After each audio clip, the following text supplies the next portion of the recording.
Hello વિદ્યાર્થી મિત્રો, કેમ છો? જોવાનો છે અહીંયા પ્રશ્ન, પ્રક્ષિપ્ત પદાર્થની વ્યાખ્યા આપી ગતિપથનું સમીકરણ. રાઈટ, અહીંયા સમીકરણ આપેલું છે કે આ મેળવું, અથવા તો એમ પણ કહી શકાય છે કે પ્રક્ષિપ્ત પદાર્થની ગતિનું સમીકરણ મેળવો. તો મિત્રો, આપણે લાસ્ટ ટાઈમ વાત કરીએ આપણે કે કોઈ પણ પદાર્થને સમક્ષિતિજ, એટલે કે આ છે એ સમક્ષિતિજ લાઈન છે એક્સ અક્ષની, રાઈટ, ત્યાંથી ફેંકવામાં આવે છે. આ રીતે ફેંકવામાં આવે છે, અમુક ઊંચાઈ સુધી પ્રાપ્ત કરીને પાછો નીચે આવે છે. તો એની આપણે એક એક પોઈન્ટ પાસે વાત કરી. જો આ બિંદુઓના અહીંયા આમ કરીએ તો x0 અને y0 લાસ્ટ ટાઈમ સમજાવ્યું હતું, અને એ છે એની વેગની દિશા, એ સ્પર્શકની દિશામાં હોય છે, તેની પણ આપણે માહિતી મેળવી. જો આ બિંદુ પાસે, તો કે એ બિંદુ પાસે પણ સ્પર્શકની દિશામાં તેનો વેગ હોય છે, અને અહીંયા પણ આપણે જોઈશે એનો વેગ આ બિંદુ પાસેનો.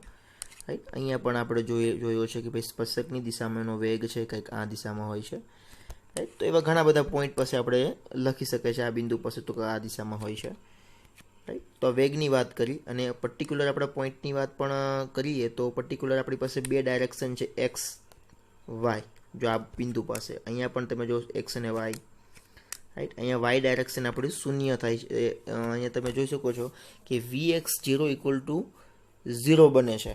તમારી પાસે અહીંયા વાત કરું તો v બરાબર v0xi, મતલબ કે તમારી પાસે એક્સ દિશામાંનો ઘટક મળે છે. બરાબર, અહીંયા એંગલ કેવો બનશે તો કે 0. એંગલ 0 શા માટે બને તમને સમજાવું. ચલો, અહીંથી પદાર્થ આ દિશામાં ફેંકવામાં આવતો હોય, ધારી લો કે એક્સ અક્ષમાં, તો કે 0. પછી આપણને ખબર છે કે આ 90નો કોણ બનાવે છે, આ 45નો કોણ બનાવે છે. ઓકે, તો અહીંયા પણ એવું છે કે પદાર્થ છે અહીંયા સમક્ષિતિજ માટે થોડી વાર જે કહેવાય સ્ટેબલ રહેશે, અને ત્યારબાદ એ નીચે આવે છે. તો શોર્ટમાં સમજાવું તમને કે અહીંયા તમારી પાસે એક્સ ડાયરેક્શન કંઈ ને કંઈ મળે છે.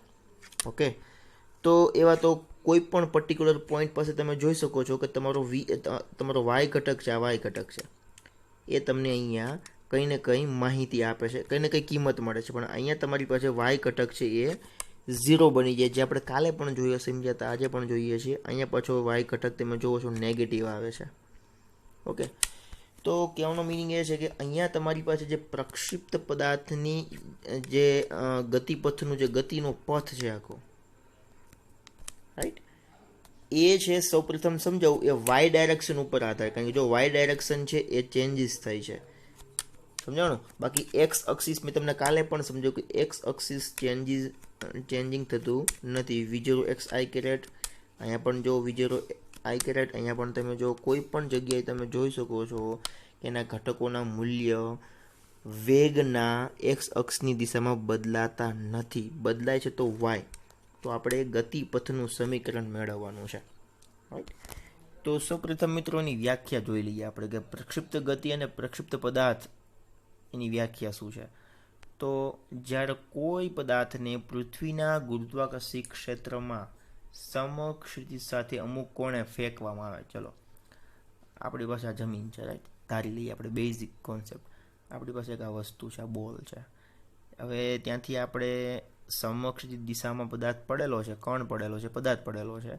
હવે તેને આપણે અમુક કોણે ફેંકવામાં આવે તો એ પદાર્થ અહીંયાથી આ દિશામાં ગતિ કરીને નીચે પડશે. રાઈટ, તો અહીંયા મારે જો બંને વાય અક્સિસ અને એક્સ અક્સિસની વાત કરું તો કે અમુક કોણ એટલે કે થીટા કોણ અહીંથી હું ફેંકીશ. રાઈટ, આકૃતિ થોડી સ્પષ્ટ બતાવતી નથી, પણ અહીંયા તમને સાઈડમાં આકૃતિ આપેલી છે, એ માધ્યમથી તમને સમજાવું છું. રાઈટ, તો અહીંથી ફેંકવામાં આવે છે, બધું ક્લિયર કરું છું. અહીંથી તમને ફેંકવામાં આવે છે કોઈ પણ પદાર્થને, તો તે છે અહીંથી ગતિ કરીને એ પાછો આ દિશામાં ગતિ કરશે, અને થીટા કોણે ફેંકવામાં આવે છે. સમક્ષિતિજ વ્યાખ્યા સમજાવું તમને આ. તો અમુક કોણે ફેંકવામાં આવે ત્યારે તે નિયમિત સમક્ષિતિજ વેગ અને નિયમિત ઉધ્વ પ્રવેગ સાથે ગતિ કરે છે. જો નિયમિત સમક્ષિતિજ વેગથી, જો આનો વેગ છે એ વેગ છે સમક્ષિતિજ વેગ, મતલબ બહુ અગત્યનું ટોપિક છે સમક્ષિતિજ વેગ.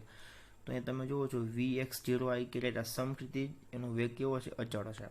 રાઈટ, તો નિયમિત કીધું છે, નિયમિત. જેટલો અહીંયા સ્ટાર્ટિંગમાં એક્સ ઘટકનો વેગ હતો એ જ અહીંયા છે આ પોઈન્ટ પાસે, આ પોઈન્ટ. ટૂંકમાં પદાર્થની જે કન્ડિશન છે, પહેલી કન્ડિશન અહીંયા, આ બીજી કન્ડિશન, અહીંયા ત્રીજી, અહીંયા ચોથી અને અહીંયા પાંચમી. તો તો 5 કન્ડિશનમાં આપણે ડોટ લીધેલા છે કે ભાઈ અલગ અલગ ડોટ પાસે તેનો વેગ કેટલો છે એક્સ ઘટકનો. તો આપણે જોવા મળ્યું કે બધે જ એક્સ ઘટકનો વેગ નિયમિત છે.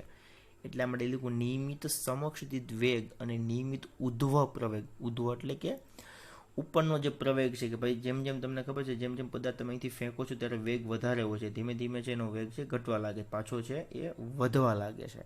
તો નિયમિત ઉધ્વ પ્રવેગ, અહીંયા તમે જોવો છો કે નિયમિત ઉધ્વ પ્રવેગ છે કે ઉપરની દિશામાં લાગતો પ્રવેગ છે એ સરખો છે, સાથે એની ગતિ પણ તમે જોઈ શકો છો કે આ છે પદાર્થ તમે ફેંકશો એટલે કે નિયમિત ગતિ કરીને પોતાના મૂળ સ્થાને પાછો જમીન પર આવશે, રાઈટ. અને આવી દ્વિપરિમાણિક 2D ગતિને પ્રક્ષિપ્ત ગતિ કહે છે. આપણને ખબર છે કે આ ઘટના બને છે એ XY સમતલમાં બને છે. આ રીતે તમે સમજાવો તો XY સમતલમાં બને છે, રાઈટ, કે આ X ઘટક છે અને આ Y ઘટકના સમતલમાં આ પ્રક્રિયા બને છે.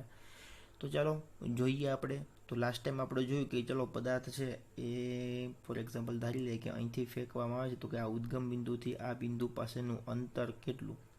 તો આપણે X અક્ષ અને Y અક્ષમાં જોઈ લીધું છે અંતર, અને એ બંને જે જોયેલું જે આપણે સાબિત કર્યું છે એની પહેલાંની થિયરીમાં એ આ ઘટકો છે X અને Y ઘટક છે, રાઈટ. જૂની થિયરી કમ્પ્લીટ આવડશે તો જ. આ એક્સ અને વાય ઘટક શું છે કે પદાર્થ છે આ બિંદુ પાસેથી આ બિંદુ અથવા તો આ બિંદુ પાસેથી આ બિંદુ પાસે પહોંચે ત્યારે એક્સ ડાયરેક્શનમાં એક્સ અંતર જ્યારે કાપે છે, કોઈ પદાર્થ છે કણ છે એ એક્સ અંતર કાપે છે તો તેનું સમીકરણ અહીં આપને આપેલું છે V0 cos θ0 × t. અને જ્યારે હું વાત કરું વાય ઘટકની વાત કરું તો વાય ઘટકો પણ મને એ રીતે મળશે. તો કે આ અહીંયા જે વાય ઘટક છે, અહીંયા વાય ઘટક છે, અહીંયા બધા ડોટ પાસે એ વાય ઘટક છે એ ચેન્જ થાય છે. તો અહીંયા તમે જોઈ શકો છો કે સમીકરણ 1 અને 2 છે તે કંઈક આ રીતે છે. હવે શું કરવાનું છે? હવે આપણે ઉકેલ લાવવાનો છે. ખાસ કરીને જોવાનું છે કે આ ગતિ કેવા પ્રકારની ગતિ થાય છે, રાઈટ. ગતિને કેવી ગતિ કહેવી? પ્રક્ષિપ્ત ગતિ તો છે જ, પણ અહીંયા આપણે ગતિનું સમીકરણ મેળવવા માટે, સરખાવવા માટે આપણે જોવું છે કેવી ગતિ છે તે મેળવવા માટે આપણે સમીકરણ 1 અને 2 ને સરખાવીશું. ચલો 1 અને 2 ને આપણે સરખાવીશું. તો અહીંયા લખ્યું છે સમીકરણ 1 પરથી જો આ સમીકરણ 1 તમને જે દેખાય છે, હવે સમીકરણ 1 તમને જે અહીંયા સ્ક્રીન ઉપર દેખાય છે એ સમીકરણ એક્સમાં ટીને કરતા બનાવવાનું. કેને બનાવવાનું છે? ટીને કરતા બનાવીશ તો આ જે તમને દેખાય છે V0 cos θ તે છે એક્સના છેદમાં જશે. તો આ રહ્યું એ પદ, આ છે સમીકરણ 1માંથી ટીને કરતા બનાવેલું પદ છે. ઓકે, એને મારે આ રીતે પણ તમને સમજાવી શકાય છે કે આમાંથી જો હજુ પણ કન્ટિન્યુ કમ્પ્લીટ તમને સમજાવું હું તો અહીંયા જે આ ટી છે ટી એને કરતા બનાવીને અહીંયા મૂકેલો છે. ઓકે, ચલો હવે આ ટીની કિંમત તમને જે દેખાય છે ને મિત્રો, હું કાઢી નાખું છું. હવે તમને જે ટીની કિંમત દેખાય છે અહીંયા, એ ટીની કિંમત આ જે વાય ઘટકનું જે સમીકરણ છે તેની અંદર આપણે મૂકવાનું છે. ઓકે, ચલો આપણે વાયના સમીકરણમાં આપણે મૂકીશું તો આપણી પાસે કઈ કિંમત આવે જોઈ લઈએ. તો અહીંયા એક એક લાઈન જે ડ્રો કરું છું તે ધ્યાનથી જોજો તમે. y બરાબર V0 sin θ0, y બરાબર V0 sin θ0. હવે ટી આવે છે, ટી આવે તે આપણી પાસે આ સૂત્ર આવી જશે જો છે અહીંયા, તો કે હા. પછી -1/2g, -1/2g, પછી ટી સ્ક્વેર છે અહીંયા, ટી સ્ક્વેર તમને દેખાય છે તો પાછો એનો એ જ ઘટક આવી ગયો ટી સ્ક્વેરનો, તો કે આ જો ટી, રાઈટ. ટૂંકમાં શોર્ટમાં તમને કહેવા માગું કે સમીકરણ જે આ તમને દેખાય છે ને આ વાય ઘટકનું, રાઈટ, એમાં ટીની કિંમત છે ને, ટીની કિંમત એમાં મૂકી દેવાની છે બસ. આ જે ટીની કિંમત જે છે એને મૂકી દેવાની છે એટલે તમારી પાસે કંઈક આવું ફોર્મેટ બનશે. હવે બસ હવે એનું ઇક્વેશન તારવી લઈએ હવે લાસ્ટ અહીંયા. તો તમે અહીંયા જોઈ શકો છો કે V0 કેન્સલ, sin θના છેદમાં cos θ એટલે શું આવી જાય તો કે tan θ0. x છે તો કે અહીંયા પણ x છે કમ્પ્લીટ, -1/2 તો કે -1/2 કમ્પ્લીટલી. અહીંયા z છે તો કે અહીંયા g છે. ઓકે, આ સ્ક્વેર છે એ આની સાથે ગુણાવશે અને અંદર પણ ગુણાવશે, તો તેથી અહીંયા પણ કાઉન્સની બહાર આપી દીધો છે ભાઈ કે x2, રાઈટ, અહીંયા અંદર ગુણાવશે તો એક્સ સ્ક્વેર, અને આ કાઉન્સ સાથે અહીંયા પણ ગુણાવશે તો આખા કાઉન્સનો V0 cos θ 0 સ્ક્વેર. તો બહુ જ સિમ્પલ છે કે અહીંયા ઓનલી ફોર V0 ને કેન્સલ કરીને sin θના છેદમાં cos θ કરીને અહીંયા tan θ એનું સૂત્ર છે એ લખ્યું છે. બાકી બીજી વિગતો બહુ બેઝિક છે. આગળ જોવા જઈએ તો આપણને ખબર પડશે કે ભાઈ V0 શરૂઆતનો વેગ છે, શરૂઆતનો એંગલ છે, અને G છે એનું મૂલ્ય અચળ છે. એ ત્રણેય વસ્તુ અચળ છે અહીંયા. તો સમીકરણ 3ને આપણે y બરાબર ax માઇનસ bx સ્ક્વેર, જો તમે જોઈ શકો છો ax માઇનસ આ આખું b છે bx સ્ક્વેર, મતલબ કે આ જે સૂત્ર બને છે એના જેવું મેચ થાય છે. પૂરું મેચ મતલબ કે ન થાય, પણ એના જેવું ઇક્વેશન મળી આવે છે કે તમારી પાસે જે પરવલયાકારનું સૂત્ર છે, આ ધોરણ 12 સાયન્સ 11 સાયન્સમાં આવે છે, ઉપવલય પરવલય, રાઈટ. તો ax માઇનસ bx સ્ક્વેર, તો અહીંયા તમે એના જેવું સૂત્ર આપને મળે, તમે જોઈ શકો છો y બરાબર ax માઇનસ આ માઇનસ આખો b છે bx સ્ક્વેર. તો એ જે સૂત્ર છે એને અહીંયા કોમ્બાઈન આપણે જોવા મળે છે. તેથી કહી શકાય છે કે જે પરવલયનું સમીકરણ છે તે જે આ પરવલયનું સમીકરણ હોવાથી કહી શકાય કે પ્રક્ષિપ્ત પદાર્થનો ગતિપથ પરવલયાકાર હોય છે. ટૂંક ઇન શોર્ટ તમને કહેવાનો મિનિંગ એ સમજાયો છે કે ભાઈ ચલો આ જે ગતિપથ છે એને પરવલય કહેવાય છે, રાઈટ. પરવલય, ઉપવલય, અતિવલય એ પ્રમાણેના ટોપિક તમારા ગણિતમાં આવે છે, રાઈટ. તો અહીંયા પરવલયના સમીકરણ જેવું આપણે મળતું હોવાથી, અને ખાસ કરીને જે સૌથી અગત્યનું છે તે આ સૂત્ર છે વાય વાળું. ઓકે, તો ચલો અહીં સુધી રાખીએ આપણે. ચલો મિત્રો, સૌથી અગત્યનો MCQ માટેનો ટોપિક છે, બરોબર ધ્યાનથી સાંભળજો. અને સૌપ્રથમ જે આપણે આકૃતિ પરવલયાકાર બનાવી હતી, રાઈટ, અને પ્રક્ષિપ્ત પદાર્થના સૂત્રો Vx અને Vy ના સૂત્ર જે આપણે મેળવ્યા હતા એ પહેલાં યાદ હોવા જોઈએ. તો તે 4 સમીકરણો ઉપરથી અહીંયા આપણો સવાલ છે કે પ્રક્ષિપ્ત પદાર્થને મહત્તમ ઊંચાઈ પ્રાપ્ત કરવા માટે લાગતો સમય. સવાલ સમજી લો તમે. આપણે વાત કરી હતી કોઈ પણ પદાર્થને એ જે પ્રક્ષિપ્ત પદાર્થ કરતો હશે, રાઈટ, ત્યારે તે મહત્તમ ઊંચાઈ પ્રાપ્ત કયા પોઈન્ટ પાસે કરશે? તો કે આ પોઈન્ટ પાસે કરશે, રાઈટ. તો એ મહત્તમ ઊંચાઈ પ્રાપ્ત કરવા માટેનો સમય આપણે મેળવવાનો છે, પડી ખબર. એના પછી ઉડ્ડયનનો કુલ સમય, કે ભાઈ ઉડ્ડયનનો કુલ સમય મતલબ કે જે ઉડ્ડયન એટલે કે પદાર્થ જે એક રીતે ખાલી સમજવું તો સમજી શકે ઉડે છે, રાઈટ, હવામાં તરે છે. તો પદાર્થ છે આ પોઈન્ટ પાસેથી આ પોઈન્ટ પાસે પહોંચશે ત્યારે ઉડ્ડયનનો કુલ સમય કેટલો છે? જમીન ઉપરથી આપણે ફેંકીએ છીએ અને પાછો જમીન પર પહોંચે છે ત્યારે કુલ સમય કેટલો લે પદાર્થ? એનું એક સૂત્ર મેળવવાનું છે.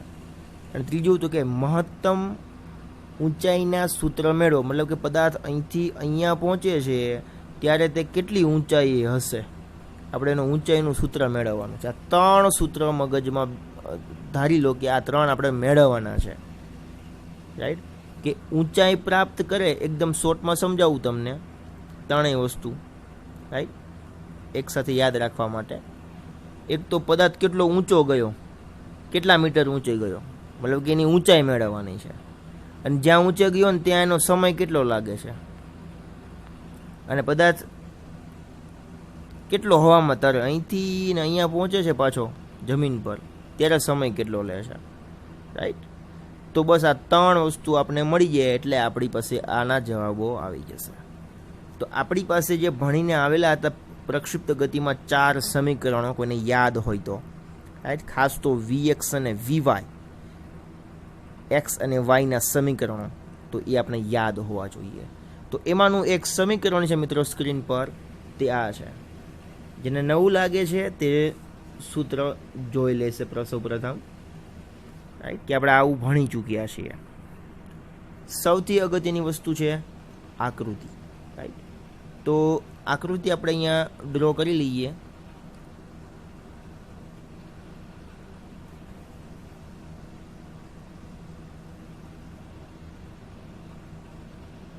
ઓકે, અને આપણે મહત્તમ ઊંચાઈ માટેનો એક ગ્રાફ આપણે બનાવી લઈએ અહીંયા.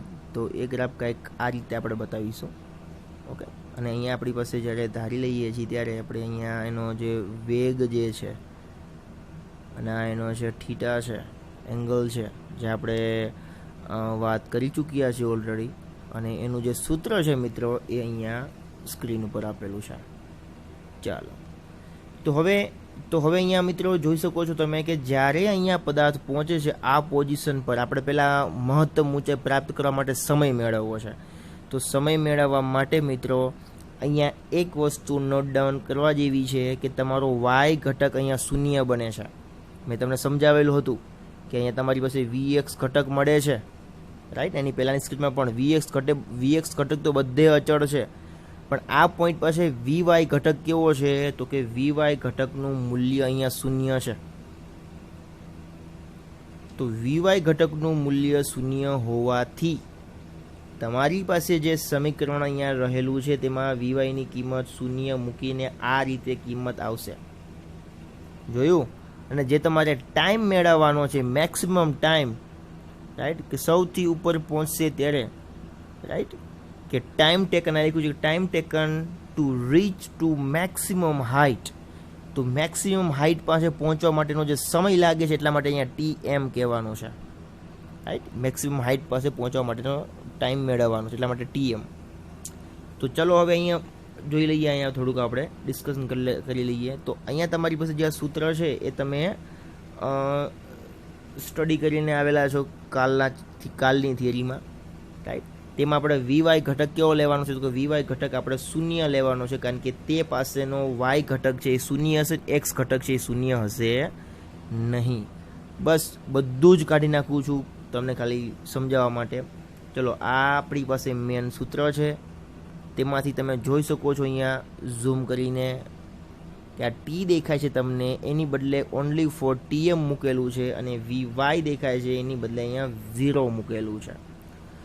તો અહીંયા બે જ વસ્તુ કરવાની છે. એનો વાય ઘટક જે શૂન્ય છે તો શૂન્ય મૂકી દો, કારણ કે તમારે સમય મેળવવાનો છે, એ ભૂલાય નહીં, રાઈટ. તો આપણી પાસે વેગનું સમીકરણ હતું, એમાં આપણે ટીની બદલે TM, ટાઈમ જ છે પણ આપણે ખાલી સંજ્ઞાત્મક દ્રષ્ટિએ આપણે TM લખીએ છીએ, જેથી આપણે ખબર પડશે કે હાઇટ, જે મેક્સિમમ હાઇટ છે ત્યાં આપણો સમય કેટલો લાગે છે પદાર્થને પહોંચવા માટે. ચાલો, GTM લખ્યું છે અહીંયા, GTM, તો એને આપણે બરાબરની બીજી બાજુ લઈ જઈએ તો અહીંયા પ્લસ બની ગયું, V0 sin θ 0 એમનેમ છે. અને એમાંથી આપણે TMને કરતા બનાવીશું, અને જ્યારે TMને કરતા બનાવશું ત્યારે આ Gની કિંમત G જે છે એ એના છેદમાં જશે. તો કુલ મળીને તમે શું સમજ્યા? તો કુલ મળીને અહીંયા આપણે પદાર્થ છે, પ્રક્ષિપ્ત ગતિ કરતો પદાર્થ જ્યારે હાઇટ ઉપર અહીંયા પહોંચશે ત્યારે સમય કેટલો લે છે? તો કે સમય અહીંયા મેં બોક્સમાં બતાવેલો છે ગ્રીન કલરના, એટલો સમય લે છે, રાઈટ. પછી એ નીચો આવે છે.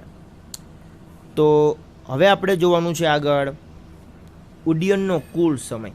ચલો, ઉડ્ડયનનો કુલ સમય આપણે પહેલો સમય જે સમય હમણાં મેળવતા હતા એ હતો મેક્સિમમ હાઇટ પાસે પહોંચશે ત્યારેનો સમય હતો.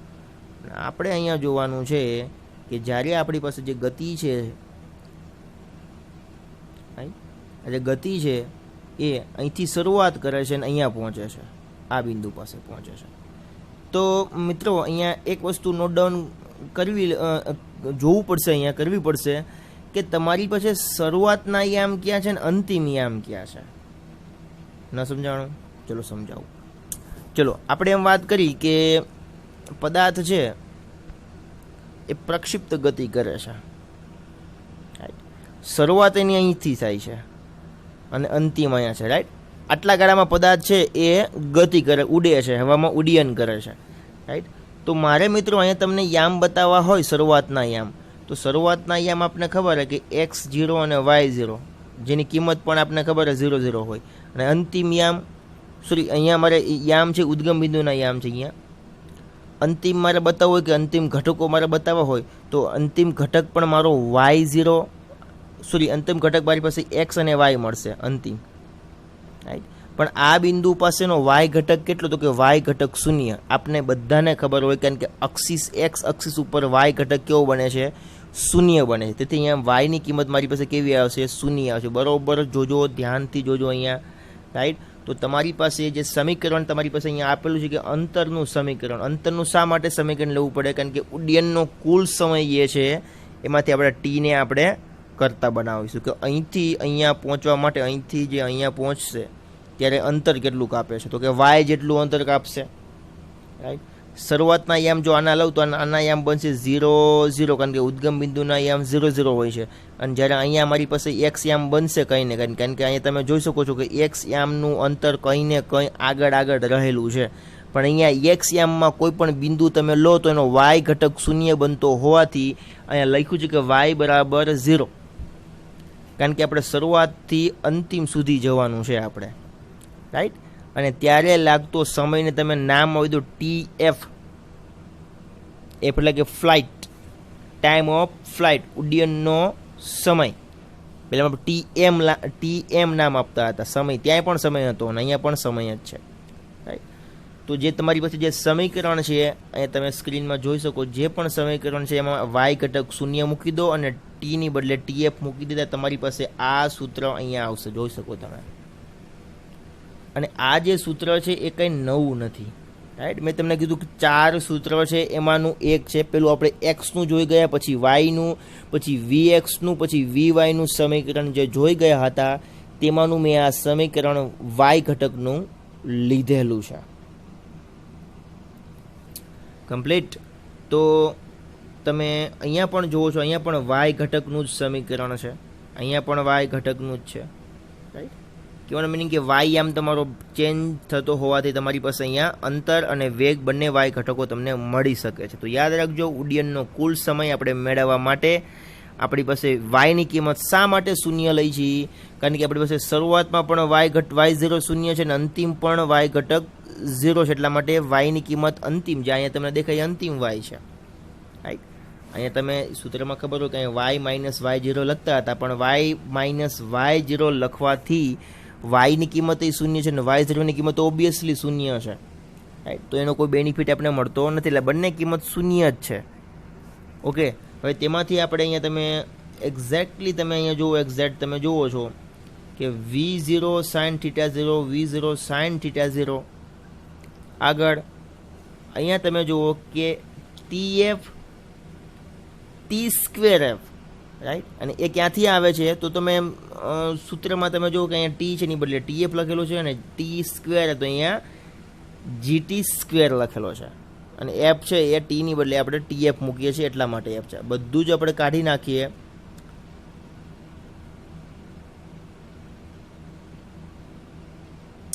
ઓકે, ચલો નેક્સ્ટ સ્ટેપમાં શું કર્યું છે? તો કે નેક્સ્ટ સ્ટેપમાં તમે અહીંયા જોઈ શકો છો કે અહીંયા TF વડે ભાંગતા લખ્યું છે, રાઈટ. તો હું આ પહેલા સ્ટેપને TF વડે ભાંગી નાખું અને આની છેદમાં હું TF લખી નાખું તો TF કેન્સલ, અને આમાં પણ એક TF નીકળી જાય છે. મતલબ કે અહીંયા તમારી પાસે વધશે અહીંયા V0 sin θ0 -1/2 GTF, right.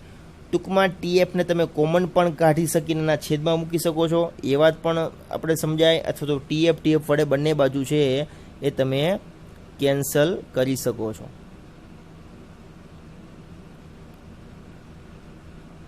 Okay, તો આના છેદમાં પણ TF અને આના છેદમાં પણ TF તમે મૂકો. ચલો મૂકી દઉં છું, થોડુંક ઝૂમ કરીને મૂકી દઉં છું. TF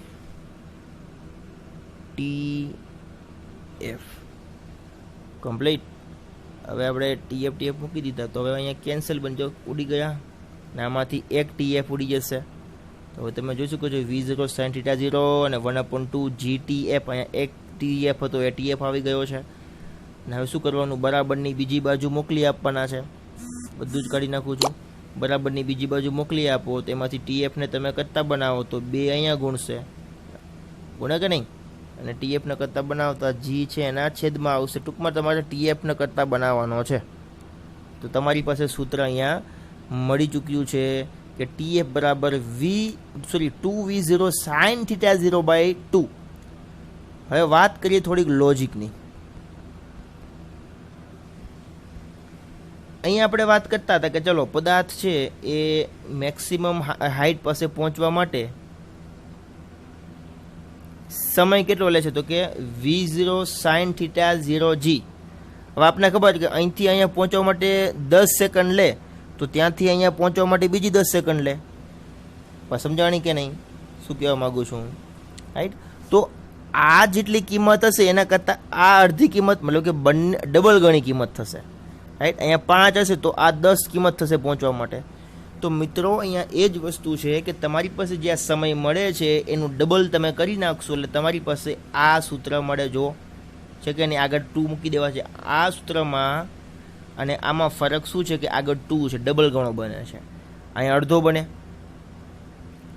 અહીંથી અહીંયા પહોંચે અડધો અને આ અડધો તો ડબલ ગણો બની ગયો, રાઈટ? તો 5 ડબલ 10, અહીંયા 10 હોય તો 20 આવશે, રાઈટ? કહેવાનો મિનિંગ એ છે કે તમારી પાસે આ ટીએમનું સૂત્ર છે એ મેક્સિમમ હાઇટ છે એ અડધે સુધી પહોંચે છે પદાર્થ ત્યારે છે, અને આ પદાર્થ પાછો નીચે પડે છે શરૂઆતથી એન્ડિંગ સુધીનું છે તો ડબલ ગણું અંતર આની સાપેક્ષમાં કાપશે. તો આ પદાર્થ છે અહીંયા પહોંચશે ત્યારે અડધું અને પાછું અડધું, તો કુલ મળીને આ પદાર્થ અહીંથી અહીંયા પહોંચવા માટે જે વચમાં ઉડ્ડયન કરે છે તો ઉડ્ડયનનો કુલ સમય છે આપણી પાસે આટલો, રાઈટ? તમે કોઈ પદાર્થને ફેંકો છો ઉપર, રાઈટ? અને પદાર્થને ફેંકો છો ઉપર જશે અહીં સુધી પહોંચશે તો આટલો સમય લાગશે, અને ત્યાંથી નીચે આવશે તો આટલો સમય લાગશે.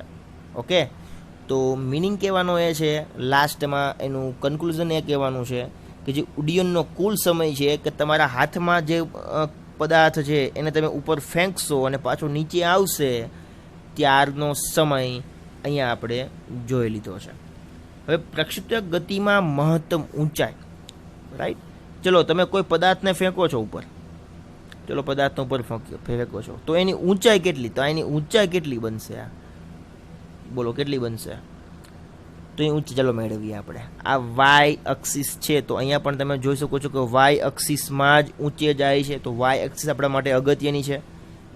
સમજાવું છું બરોબર, ધ્યાનથી સાંભળજો કે ભાઈ તમારો પદાર્થ છે આ રીતે ઉડ્ડયન કરે છે અને ચલો નીચે આવે છે તો અહીંયા તમે જોઈ શકો છો પદાર્થ અહીંથી અહીંયા પહોંચશે તો એક્સ ડાયરેક્શન, પણ પદાર્થ છે એ અવિરતપણે વધતો જાય છે. એક હાઇટ મતલબ કે એક અક્ષિસ જે છે વાય અક્ષિસ છે તેની સાપેક્ષે એ વધતો જણાય છે, તો વાય અક્ષિસને ધ્યાનમાં લેવી પડશે અહીંયા આપણે.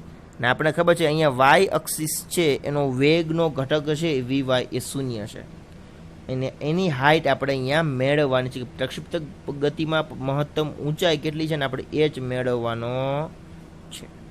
ચાલો, તો એક્સ મેળવવા માટે આપણી પાસે જે સમીકરણ હતું એનું એ જ છે કે અંતરનું ટી બરાબર ટીએમ ની કિંમત તમારે અહીંયા મૂકી આપવાની છે. તમે અહીંયા ટીએમની કિંમત જુઓ છો, એ જ કિંમત આપણે અહીંયા મૂકશું. તો જો તમે v0 sin θ 0/g છે, રાઈટ? તો અહીંયા આપણી પાસે જ્યાં પણ સૂત્ર છે ત્યાં આપણે મૂકશું. તો ટી બરાબર ટીએમ મેક્સિમમ હાઇટ, કારણ કે આપણે ખબર છે મેક્સિમમ ઊંચાઈ મેળવવી છે તો સમયને ધ્યાનમાં રાખીને હું ફરી વખત કહું છું મેક્સિમમ ઊંચાઈ કેટલી છે, ઊંચાઈ એટલે કે હાઇટ મેળવવાની છે આપણે. તો ત્યાં પહોંચવા માટે પદાર્થનો લાગતો સમય તો કે સમય મેળવી ચૂક્યા, તો સમયનો આપણે ધ્યાનમાં રાખશું, આ સમય આપણે મૂકશું આપણે ત્યારે જ આપણે મળશે આપણને. ઓકે, ચલો તો ઓકે ચલો તો આ પોઈન્ટ પાસે પહોંચવા માટેનો સમય છે એને નામ આપીશું ટીએમ.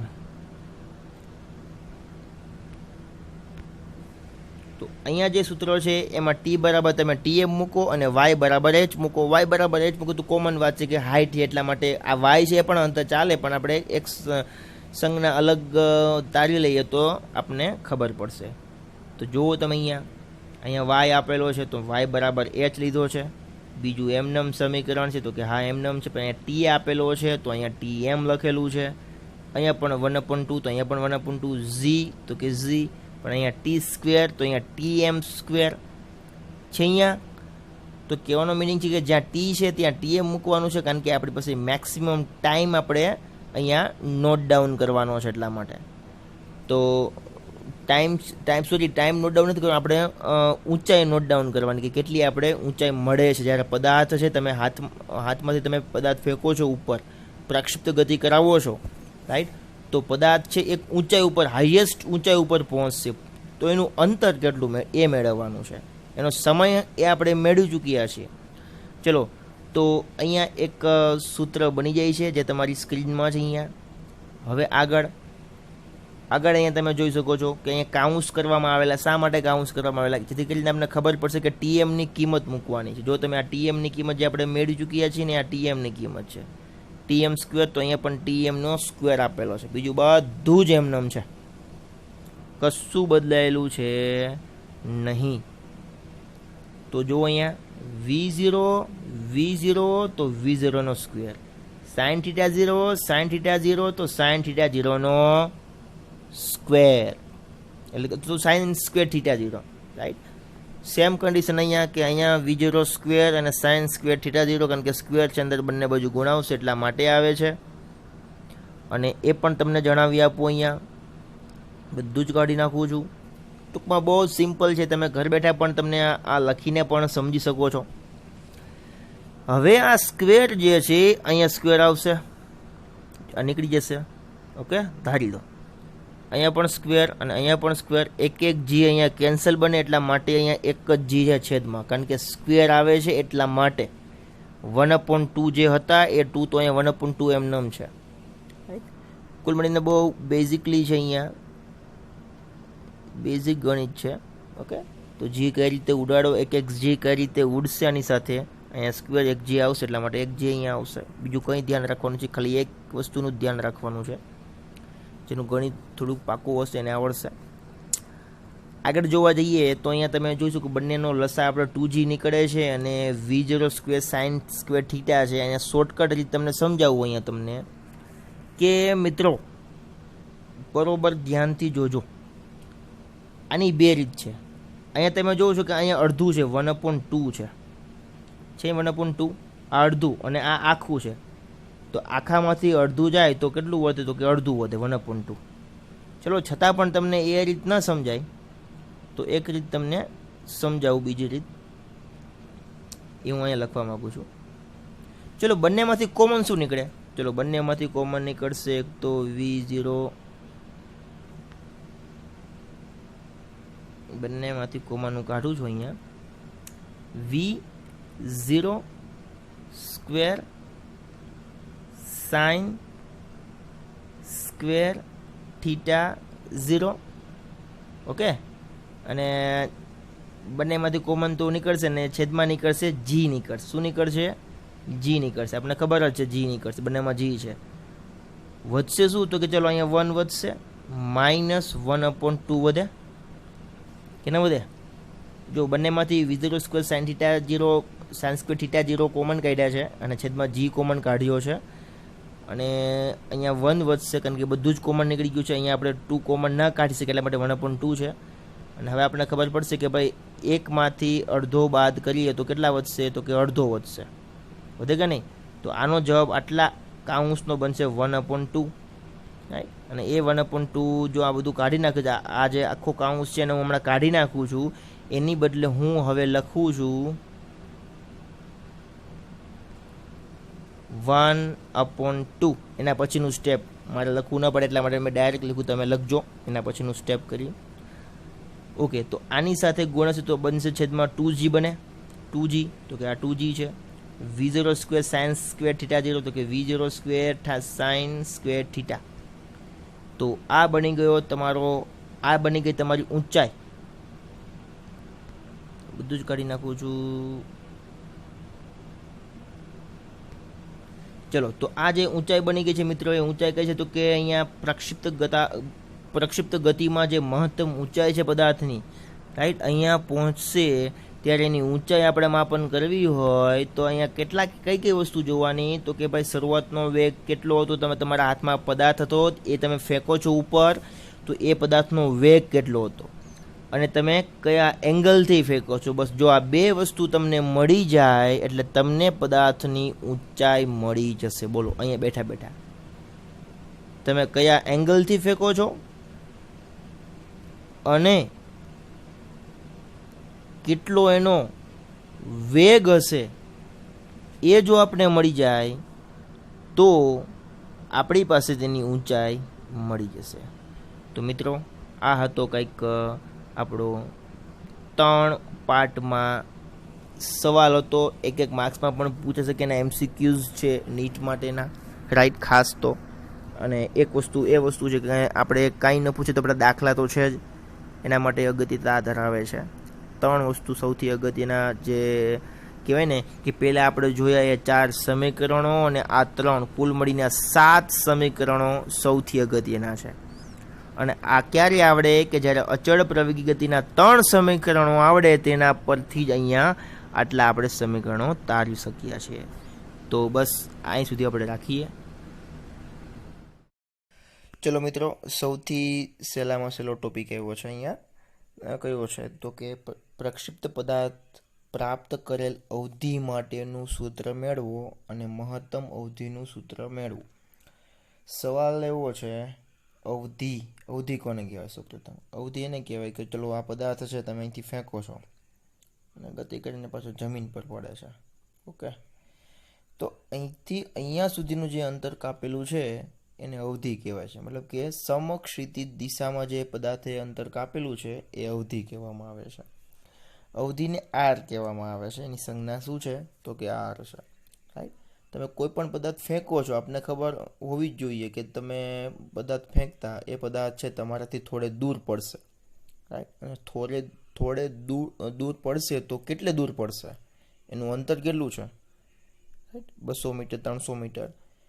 તમે જેટલો ઉપર પદાર્થ ફેંકો છો એ પ્રમાણે પ્રક્ષિપ્ત ગતિ કરીને કોઈ પર્ટિક્યુલર એક જગ્યા ઉપર પડશે, તો ત્યાંથી તમારા સુધીનું અંતર કેટલું છે એને આપણે અવધિ કહીએ છીએ. તો એક્સ અંતર આપણને મળશે. રાઈટ, અને વાય આપણે ખબર કે એક્સ અક્ષની વાત કરતા હોય ત્યારે વાય અક્ષી 0 હોય છે. ઓકે, બસ આટલું મગજમાં યાદ રાખી લો. તો અહીંયા લખ્યું છે, અહીંયા પ્રક્ષિપ્ત પદાર્થ પોતાની પ્રારંભિક સ્થિતિ એટલે કે x બરાબર 0 અને y બરાબર 0 માંથી અંતિમ સ્થિતિ એટલે કે શરૂઆતમાં આપણને ખબર આ બિંદુ પાસે છે, આ બિંદુ પાસે, એમાં x અને y આમ કેવા હોય છે તો કે x0 અને y0 બંને 0 હોય છે. એ આપણને ખબર જ છે આપણને. રાઈટ, શરૂઆતમાં 0 હાથમાં પદાર્થ છે ત્યાંની વાત છે, x0 હોય છે અને y પણ 0 હોય છે. અંતિમ સ્થિતિ એટલે કે અહીંયા પહોંચશે ત્યારે એનું જે અંતર છે એ x છે, એ x બરાબર r જેટલું અંતર કાપશે અને y આમ કેવો હોય છે તો કે 0 હોય છે. રાઈટ, તો કે સુધી પહોંચતા સમક્ષિતિજ દિશામાં કાપેલા કુલ અંતરને તેની અવધિ કહે છે. રાઈટ, આપણને ખબર છે કે ભાઈ આ પદાર્થ છે અહીંથી અહીંયા પહોંચશે તો આટલું જે અંતર કાપશે એને કહેવાય છે પદાર્થની અવધિ. એ છે સમક્ષિતિજ દિશામાં અવધિ કાપે છે. રાઈટ, તો સમક્ષિતિજ દિશામાં એ આગળને આગળ પદાર્થ જશે તો એ અંતર કેટલું તો કે આરનું આપણે સૂત્ર મેળવવું છે. અને આપણે એક ફોર્મ્યુલા મેળવી કે ચલો આ પદાર્થ અહીંથી અહીંયા પહોંચે છે ત્યારે કુલ સમય લાગે કેટલો, તો કે આ રહ્યું એનું સૂત્ર, કુલ સમય આટલો લાગે. હમણાં જ આપણે વાત કરી. ચલો, તો 4 સૂત્રમાંથી પહેલું સૂત્ર છે આપણી પાસે અંતરનું, કારણ કે એક્સ અક્ષની અહીંયા ખાસ જરૂર છે, એટલા માટે એક્સ વાયની હતી ત્યારે વાયની વાત કરતા હતા, અહીંયા એક્સની વાત કરીએ છીએ અહીંયા આપણે હાલમાં. તો સૂત્રમાં x બરાબર v0 cos θ0 ઇન્ટુ t, આ આપણે સૂત્ર ભણી ચૂક્યા છીએ કે x ડાયરેક્શનમાં અંતર પદાર્થે કુલ કેટલું કાપે છે તે છે. x બરાબર r આપણે લેવાનું છે, x બરાબર r, અને t બરાબર tf એટલા માટે છે કે જે ઉડ્ડયનનો સમય આપણે વાત કરી હતી કે ભાઈ ઉડ્ડયન દરમિયાન સમય કેટલો હોય છે શરૂઆતથી અંતિમ સુધી, તો એને આપણે tf સંજ્ઞા તરીકે રજૂ કરીએ છીએ. અને અંતર x બરાબર r જે અવધિ કાપે છે એની સંજ્ઞા અહીંયા લખેલી છે. ચાલો, તો x બરાબર અહીંયા v0 cos θ0 t છે. અને આગળ વાત કરીએ તો અહીંયા બતાવી આપું, x બરાબર r અને t બરાબર tf છે. કુલ સમય છે, તમારા હાથમાં પદાર્થ છે, તમે ફેંકો છો ત્યારથી લઈને નીચે પડે છે ત્યાં સુધીનું અંતર ઉડ્ડયન દરમિયાનનો સમય tf છે. હમણાં જ આપણે ઉડ્ડયન દરમિયાનનો સમય છે એને આપણે એક્સપ્લેન કરીને સમીકરણ મેળવવું તો આ છે, તો કે tfનું સૂત્ર અહીંયા રહ્યું. ઓકે, તો રેડ લાઈન બતાવું છે એ tfનું સૂત્ર છે. અને અહીંયા તમારી પાસે x બરાબર r આપેલું છે. ઓકે, બાકી સેમ ટુ સેમ પ્રક્રિયા છે. એમાંથી તમારી પાસે અહીંયા તમે કમ્પ્લીટલી જોઈ શકો છો કે V0 બંને અંશમાં, તો V0નો સ્ક્વેર હોવો જોઈએ. તો કે અહીં V0નો square, sine theta, cos theta 0. આ તો કાઉન્સમાં આપ્યું છે કે સમજાવ્યું કે ભાઈ અહીંયા તમારી પાસે TFની કિંમત કેટલી છે. ઓકે, 2 G આ રીતે છે. ઓકે, તો અહીંયા 2 ને લઈ ગયા અંદર, એટલે 2 sin theta 0 into cos theta 0. Exact યાદ રાખજો, આ 2 છે, 2 ને ખાલી અહીંયા મૂકેલો છે સાઈડમાં. અહીંયા 2 છે એની બાજુમાં મૂકેલો છે. શા માટે મૂકેલો છે? કારણ કે એક સૂત્ર બને છે અહીંયા કે 2 sin theta 0 into cos theta 0. તો શું મળે આપણને? તો કે sin 2 થીટા. યાદ રાખજો, સૂત્ર છે, હજુ કહું છું, sin 2 થીટા નું સૂત્ર છે 2 થીટા 0 લખવાનું સ્ટાર્ટિંગ ખૂણો, એટલા માટે. તો 2 sin theta 0 into cos theta 0, આ રીતે એનું સૂત્ર છે ત્રિકોણમિતિ વિધેયનું.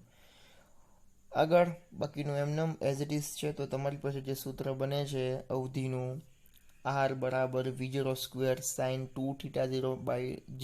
સૌથી અગત્યનો પ્રશ્ન છે, ઘણી બધી વખત પૂછાઈ ગયો છે આ પ્રશ્ન. હવે એમ કે છે કે મહત્તમ અવધિ R મેક્સિમમની ગણતરી કરો. રાઈટ, આપણને ખબર છે કે સાઇનના કોષ્ટકમાં સાઇનનો ઉપયોગ થાય. જો સાઇન છે, રાઈટ, તો સાઇનની વેલ્યુ આપણે ધ્યાનમાં રાખવી પડે. તો સાઇનની વેલ્યુ ક્યારે 1 થાય છે? મતલબ કે સાઇન થીટાની વેલ્યુ છે, આપણે તેના કોષ્ટકમાં જોવા જઈએ તો આપણે એનું કોષ્ટક યાદ કરીએ કે સાઇન 0નું મૂલ્ય 0, સાઇન 30નું મૂલ્ય 1/2, રાઈટ, પછી 1/√2 આવશે, √3/2, પછી 1 આવે, રાઈટ, પછી નેગેટિવમાં સંખ્યા બધી આવતી જાય. મતલબ કહેવાનો મીનિંગ એ છે કે સૌથી મોટી કિંમત જે છે સાઇનની એ છે 1, રાઈટ. તો એ લખ્યું સાઇન 2 થીટા 0 બરાબર 1 થાય ત્યારે મળતી અવધિ મહત્તમ હોય, રાઈટ. તો સાઇન 2 થીટા 0 બરાબર 1 થાય તો અહીં તમારી પાસે સાઇન 2 થીટા 0 છે એના બરાબર 1 મૂકશું તો તમારી પાસે R maximum V0 square by G એ રીતે કિંમત આવે. જો હજુ સમજાવું કે સાઇન 2 થીટા 0 બરાબર આપણે 1 લખીએ છીએ કારણ કે એ મેક્સિમમ થાય ત્યારની વાત છે. તો R મેક્સિમમ માટે V0 સ્ક્વેર બાય G આ સૂત્ર આવશે. મેક્સિમમ હાઈએસ્ટ અંતર માટેનું છે. આગળ, અને મહત્તમ અવધિ માટેની એક શરત છે જે તમને અહીંયા સિમ્પ્લિફિકેશન કરી દઈએ કે સાઇન 2 થીટા 0 બરાબર 1. એનો મિનિંગ શું થાય? મતલબ કે 2 થીટા છે ને તે આપણે સાઇન 90 મૂકીએ, રાઈટ, સાઇન 90 મૂકો તો 1 થાય, સાઇન 2 થીટા 0 મૂકો તો 1 થાય. તો એનો મિનિંગ એવો થયો કે 2 થીટા 0 બરાબર 90 ડિગ્રી હોવો જોઈએ તો જ થાય 1, બાકી 1 થાય નહીં. અહીંયા તમે 90 મૂકો, સાઇન 90ની કિંમત જ 1 થાય, રાઈટ. તો 2 થીટા 0 બરાબર 90 અને થીટા 0 બરાબર 45 ડિગ્રીનો કોણ. હવે જોવા જો, હવે એક વસ્તુ અહીંયા બહુ જ સિમ્પલ વસ્તુ આપી છે કે જો તમે થીટા 0 શરૂઆતનો કોણ 45 કોણે પ્રક્ષિપ્ત પદાર્થની ગતિ કરાવો ને એનો એંગલ, તો પદાર્થની અવધિ કેટલી થાય? મહત્તમ થાય. સૌથી વધારે પદાર્થ દૂર ફેંકાય, રાઈટ. આપણે જમીનની સાપેક્ષે 90 ડિગ્રી ઊભો હોય પણ આપણે 45 ડિગ્રીએ જો આપણે કોઈ પદાર્થને ફેંકીએ ને તો સૌથી વધારે દૂર જશે. અવધિ મહત્તમ હોય એટલે કે R એનો મહત્તમ હોય, X અંતર એનું કેટલું હોય? મહત્તમ હોય. આ મહત્તમ અવધિનું મૂલ્ય માત્ર પ્રારંભિક વેગ પર જ આધાર રાખે છે, રાઈટ. કે તમે કયા કોણેથી તમે પ્રક્ષિપ્ત ગતિ કરાવો છો એના ઉપર આધાર રાખે. સૌથી સહેલું અને સૌથી IMP આ જે છે ફોર્મ્યુલા છે, આ જે થિયરી છે, સૌથી વધારે IMP છે આ કે અવધિનું સૂત્ર મેળવો. પ્રક્ષિપ્ત પદાર્થે પ્રાપ્ત કરેલી અવધિનું સૂત્ર મેળવો. અને ઘણી વખત એમ પૂછ્યું કે મહત્તમ અવધિનું સૂત્ર પણ મેળવો. તો આ હતું આપણું અવધિનું સૂત્ર. આજના જે પણ સૂત્ર આપણે ભણી ચૂક્યા છીએ હાલમાં એ સૌથી અગત્યના સૂત્રો છે, રાઈટ.